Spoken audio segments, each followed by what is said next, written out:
ஆட்டத்தை ஆரம்பிக்கும் அமித்ஷா. டெல்லியில் எடப்பாடி பழனிசாமி சந்திப்பு. மாறப்போகும் கணக்கு என்ன? தாவேகாவின் உட்கட்சி போட்டியும் விஜயபாஸ்கர் வருகையால் ஏற்பட்டுள்ள சலசலப்புகளும் அரசியல் வட்டாரத்தில் உற்று நோக்கப்படுகின்றன.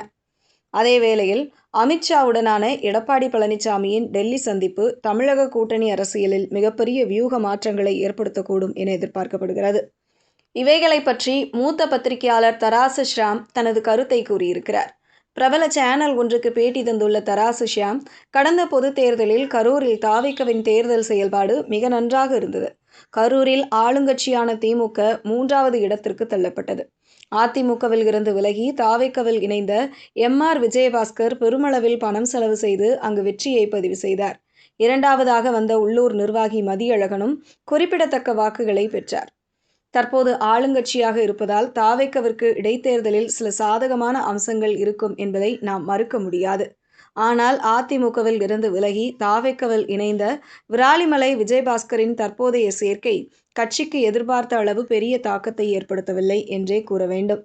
அவர் புதியதாக பெரிய அளவில், அதாவது 25,000 பேர் கூட்டத்தை கூட்டுவார் என்று எதிர்பார்க்கப்பட்ட நிலையில் அந்த நிகழ்வில் வெறும் 2,000 முதல் 3,000 பேர் மட்டுமே வந்திருந்தனர். அவர்களில் பாதி பேர் வந்தவுடனே அங்கிருந்து வெளியேறிவிட்டனர். ஏற்கனவே தாவேகாவில் சேர்ந்தவர்களைத்தான் அவர் மீண்டும் மேடைக்கு கொண்டு வந்து சேர்த்துவிட்டு மேடையில் அவர்கள் பெயரை வாசிக்கிறார்.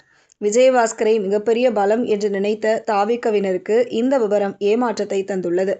இதனால் தாவேகா தரப்பினர் அவர் மீது அதிருப்தியில் இருப்பதாக கூறப்படுகிறது. இந்த ஏமாற்றம் ஆதவ் அர்ஜுனுக்கும் ஏற்பட்டுள்ளது. தாவேகா கட்சிக்கு உள்ளேயே ஆதவ் அர்ஜுன், புஷி ஆனந்த், எம்.ஆர். விஜயபாஸ்கர் ஆகியோருக்கு இடையே ஒரு வகையான உட்கட்சி போட்டி நிலவுகிறது. இதன் காரணமாகவே கடந்த சில நாட்களாக ஆதவ் அர்ஜுன் பொதுவெளியில் பேசாமல் ஒதுங்கி இருக்கிறார். தற்போது அதிகாரப்பூர்வமாக பேசுவது அமைச்சர் நிர்மல்குமார் மட்டும்தான். நாம் தமிழக நிலவரத்தை மட்டும் உற்று நோக்கி கொண்டிருக்க கூடாது. அதற்கு பின்னால் இருக்கும் டெல்லியின் அரசியல் வியூகங்களையும் கவனிக்க வேண்டும். அதிமுக பொதுச் செயலாளர் எடப்பாடி பழனிசாமியும் டிடிவி தினகரனும் அடுத்த 10 நாட்களுக்குள் டெல்லியில் மத்திய உள்துறை அமைச்சர் அமித்ஷாவை சந்திக்க இருக்கிறார்கள். இந்த சந்திப்பிற்கு பின்னணியில் பாஜகவின் ஒரு நீண்டகால அரசியல் திட்டம் உள்ளது.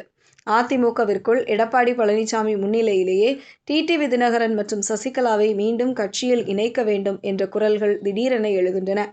இது முழுக்க முழுக்க டெல்லியின் குரல்தான்.